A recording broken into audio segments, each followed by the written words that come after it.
ഇതൊരു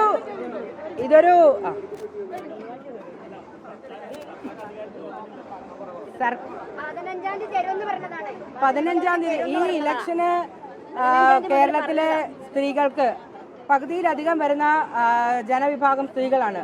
സ്ത്രീകൾക്ക് തന്നിട്ടുള്ള വാഗ്ദാനം എന്ന് പറയുന്നത് 15-ാം തീയതി മുതൽ ഞങ്ങൾക്ക് സൗജന്യമായി സ്ത്രീകൾക്ക്, പെൺകുട്ടികൾക്ക് KSRTCയിൽ യാത്ര ചെയ്യാനുള്ള സൗജന്യ യാത്ര നടപ്പാക്കി തരുമെന്നുള്ളതാണ്. അവരെ മുഖ്യമന്ത്രി ഉണ്ടാക്കാനുള്ള കൺഫ്യൂഷൻ ഉണ്ടായിരുന്നു. ആ കാര്യങ്ങളൊന്നും അങ്ങനെ ഒരു ക്ലോസേ അവർ പറഞ്ഞിരുന്നില്ല. അവരാകെ പറഞ്ഞിരുന്നത് ഇത്തരത്തിൽ സൗജന്യ യാത്ര ഉണ്ടാക്കാം, സൗജന്യ യാത്ര തരാം. അത് വി ഡി സതീശനെ പിന്തുണയ്ക്കുന്ന മുസ്ലിം ലീഗും സ്ത്രീകളെ അടുക്കളയിൽ നിന്നും പുറകിലേക്ക് വരണ്ട എന്ന് തീരുമാനിച്ചിരിക്കുന്നവരാണ് എന്നുള്ളത് നമുക്കറിയാം. അപ്പം അത്തരത്തിലാണോ ഇനി മുന്നോട്ട് എന്നുള്ളത് അറിയില്ലല്ലോ.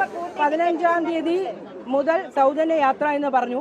15-ാം തീയതിയാണെന്ന് ഞങ്ങൾ ആ കേരളത്തിലെ സ്ത്രീകൾക്ക് തന്നിട്ടുള്ള ഞങ്ങൾക്ക് തന്നിരിക്കുന്ന വാഗ്ദാനം അതവർ നടപ്പിലാക്കിയോ എന്ന് ഞങ്ങൾക്കറിയില്ല. എന്തെങ്കിലും അവർ നടപ്പിലാക്കുമോ എന്നും അറിയില്ല. കുടുംബവാഴ്ചയായിരുന്നു. ഇന്ത്യ എന്നാൽ അവർക്ക് ഇന്ദിരയാണ്, ഇന്ത്യ എന്നാൽ അമ്മമാരാണ് എന്നുള്ളത് അവർ മനസ്സിലാക്കണം. ഞങ്ങൾക്ക് തന്നിട്ടുള്ള വാഗ്ദാനങ്ങൾ നടപ്പിലാക്കണം എന്ന് ആ പേര് പറഞ്ഞിട്ടാണല്ലോ അവർ കയറിയത്. അപ്പം അത്തരത്തിലൊരു വാഗ്ദാനം നടപ്പിലാക്കിയിട്ടുണ്ടോ എന്നറിയാൻ വേണ്ടിയിട്ടാണ് ഞങ്ങളെല്ലാവരും പൊതുസമൂഹത്തിന് ഞങ്ങൾക്ക് മനസ്സിലാക്കി കൊടുക്കണം. അവരെ മുഖ്യമന്ത്രി ഉണ്ടാവോ? പലരും ചോദിച്ചു. സർക്കാരായിട്ടില്ലല്ലോ. സർക്കാരാകാത്തത് ഞങ്ങളുടെ പ്രശ്നം കൊണ്ടല്ല. ാണ് ഈ സർക്കാർ മുന്നോട്ട് പോകാൻ പോകുന്നത് എന്ന് നമുക്കറിയാം. അപ്പോൾ ഞങ്ങൾക്ക് അവർ വാഗ്ദാനം തന്ന സമയത്ത് 15 എന്ന് പറഞ്ഞ ഒരു തീയതി മാത്രമേ ഉണ്ടായിരുന്നുള്ളൂ. ആ 15-ന്റെ അടിസ്ഥാനത്തിൽ ഞങ്ങൾ എല്ലാവരും കൂടെ വന്നിരിക്കുകയാണ്. ഈ സർക്കാർ പറഞ്ഞത് അങ്ങനെയാണെങ്കിൽ അവരെന്ത് പറയണമായിരുന്നു? ഞങ്ങളെ തിരഞ്ഞെടുക്കൂ, അതിനുശേഷം ഞങ്ങൾ എല്ലാവരും കൂടെ വട്ടത്തിൽ കൂടിയിരുന്ന് ചർച്ച ചെയ്യാം, എന്നിട്ട് ഞങ്ങൾ ആര് മുഖ്യമന്ത്രിയാകണം എന്ന് ആദ്യം ഒരു 6 മാസമോ 1 വർഷമോ എടുത്ത് ഞങ്ങളൊന്ന് പ്ലാൻ ചെയ്യട്ടെ. നമുക്കറിയാം ഏറ്റവും കൂടുതൽ ട്രോളുകൾ സോഷ്യൽ മീഡിയയിൽ വന്നത് ആദ്യമായിട്ടായിരിക്കും അല്ലേ, മുഖ്യമന്ത്രി ആരാകണമുണ്ടിരുന്നത്. അപ്പോൾ അന്നവർ ജനങ്ങളോടത് പറഞ്ഞിരുന്നില്ല.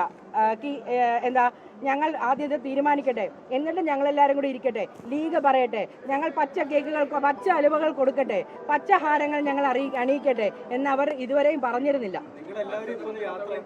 പച്ച നിറത്തിന് ഒരു കുഴപ്പമില്ല. പച്ച നിറം വളരെ നല്ലതാണ്. ഹരിതാഭമായിട്ടുള്ള നിറമാണല്ലോ. കാണാൻ നമ്മളെല്ലാവരും ഇവിടെ ഉണ്ടല്ലോ.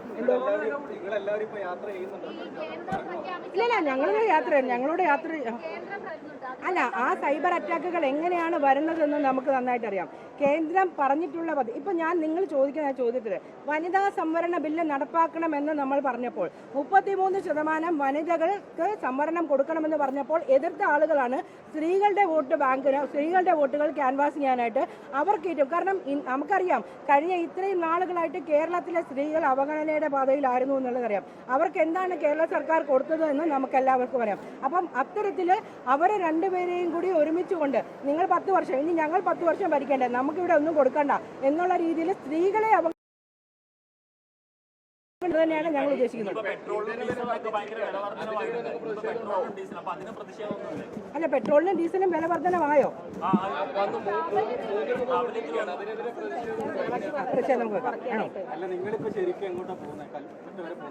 അതെ, ഞങ്ങൾ ഓരോ സ്ഥലത്തേക്ക് ടിക്കറ്റ്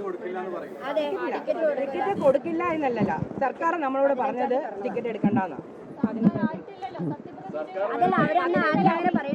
ഒരേ കാര്യമാണ് ഞാൻ വീണ്ടും നിങ്ങളോട് പറയുന്നത്. നിങ്ങൾക്കറിയാം, വാഗ്ദാനങ്ങൾ നടപ്പിലാക്കാനുള്ള സമയം എന്ന് പറയുന്നത് അങ്ങനെയാണെങ്കിൽ അവർ പറയണമായിരുന്നു ഞങ്ങളുടെ സർക്കാർ ആകട്ടെ, ഞങ്ങളുടെ സർക്കാർ ആയതിനു ശേഷം ഞങ്ങൾ നിങ്ങൾക്ക് ഇങ്ങനെയൊക്കെ തരാം. പക്ഷെ അവർ കൃത്യമായി 15-ാം തീയതി മുതൽ എന്ന് പറയുമ്പോൾ ഈ 15 എന്ന ഡേറ്റിന് അവരെന്താ ഉദ്ദേശിക്കുന്നത്?